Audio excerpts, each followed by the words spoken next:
Welcome back. US President Donald Trump's eldest son has admitted to a meeting with a Russian lawyer with links to the Kremlin during his father's presidential campaign. Donald Trump Jr. in a statement said that he agreed to meet the lawyer identified as Natalia Veselnitskaya after he was told by an acquaintance that she may have information which could help the campaign. In retrospect, I probably would have done things a little differently. Again, this is before the Russia mania. This is before they were building it up in the press. For me, this was opposition research. They had something, maybe concrete evidence to all the stories I'd been hearing about, but they were probably underreported for, years, not just during the campaign. So I think I wanted to hear it out. But really, it went nowhere, and it was apparent that that wasn't what the meeting was actually about. The report says that Trump Jr. was promised damaging information about Hillary Clinton before the meeting. The New York Times reported that the meeting happened at the Trump Tower and was attended by the then campaign manager Paul Manafort and Trump's son-in-law Jared Kushner. The admission comes amid an ongoing U.S. Justice Department investigation into claims of meddling by Russia in the 2016 presidential election. Trump Jr. has defended himself, saying that he cut the meeting short after he realized that the claims of sharing information were just a pretext for this meeting. Trump's eldest son has also defended the U.S. president, saying that his father knows nothing about these meetings. The Russian lawyer in question on NBC's News Today show admitted to meeting Donald Trump Jr., but denied having any links to the Kremlin or having any compromising information on Clinton. Нет, это неправда. Это ему так сказали. Это разные вещи. Ему так сказали, что у меня есть компромат на Клинтона. У меня никогда не было и быть не могло. Я не являюсь лицом, представляющим интересы кого-либо, кроме в данной ситуации уже сегодня своих собственных интересов. Meanwhile, White House spokeswoman Sarah Sanders told reporters that the president has applauded his son's transparency in releasing the emails. Very quick statement that I will read from the president. My son is a high-quality person, and I applaud his transparency.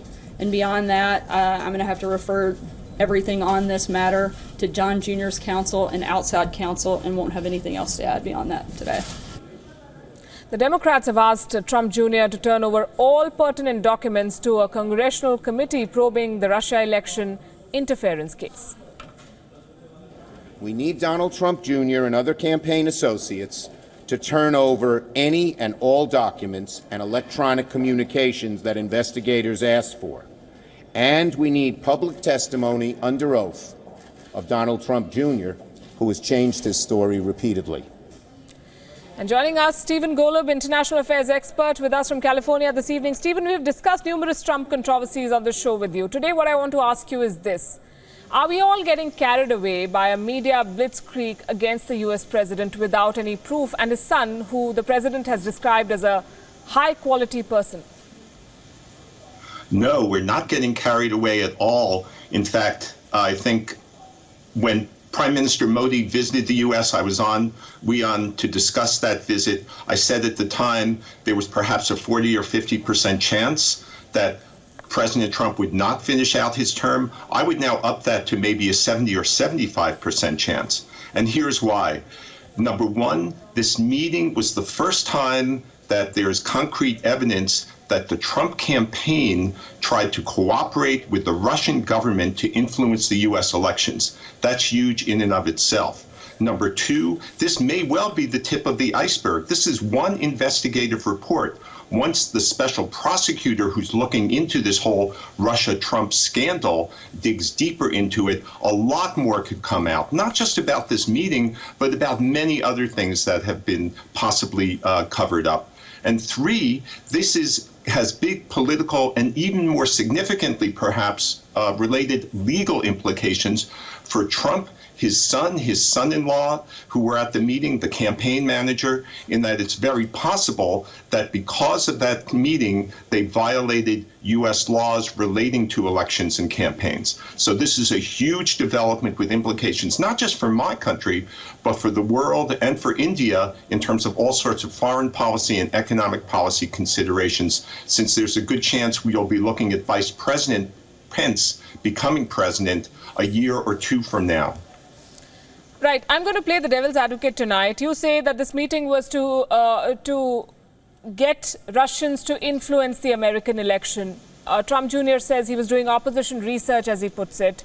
Where is the proof of wrongdoing? When we say that he could be in legal jeopardy, what is the proof against him specifically? Is meeting a Russian all that bad? There are two kinds of proof. One, in purely a legal sense, it's against the law. I should mention I'm a lawyer in addition to knowing something about international development and international relations. As a matter of law, it's very possible that this meeting broke the law. It's illegal to solicit things of value, not just money, but things of value that can be information from foreign governments as a kind of contribution to a U.S. election campaign. So as a legal matter, it's in and of itself, these emails are really proof of that. There's a prima facie case for that. And in addition, view this as part of a fabric, a growing fabric of evidence, of indications that of all sorts of Trump campaign collusion with the Russians to undermine the election that may lead to his impeachment or at least his forced resignation.